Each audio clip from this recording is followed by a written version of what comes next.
కరెక్ట్గా తయారు చేసిన తర్వాత మనము ఆ టోటల్ తీసుకొచ్చి మనం ఒక ఓల్డ్ ఫ్రిడ్జ్ మనము పెట్టుకున్నాము. ఇది కండెన్సర్, ఇక్కడ మన కంప్రెసర్, ఇది డిస్ది ఛార్జింగ్ పైపు, ఇది అనేది డిశ్చార్జింగ్ పైపు, ఇది ఒక సెక్షన్ పైపు. మనం సప్లై అనేది ఇస్తున్నాము. సప్లై ఇచ్చిన తర్వాత ఓఎల్ అనేది మనం సప్లై ఇస్తున్నాము.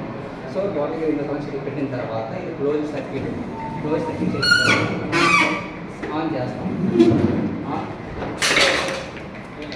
ఆన్ చేసిన తర్వాత మనకి ఈ ఫ్రిడ్జ్లో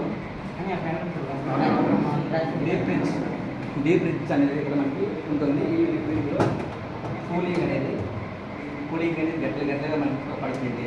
అందులో ఉన్న చెల్లి ట్రే అనేది 4 వైపుల కూలింగ్ అనేది మనకి చూపిస్తుంది. కనిపిస్తుంది ఫ్రెండ్స్, ఇక్కడ కూలింగ్ అనేది గట్టిగా మనకి పడుతుంది. ఎక్కడి నుంచి ఈ డోర్ అనేది క్లోజ్ అయిపోతే కంప్లీట్గా స్టెప్ బై స్టెప్ అనేది కూలింగ్ ఈ యొక్క ఫ్రిడ్జ్లో దొరుకుతుంది. ఇది రియలైజ్ చేసే fridge practicals. Thank you dear viewers.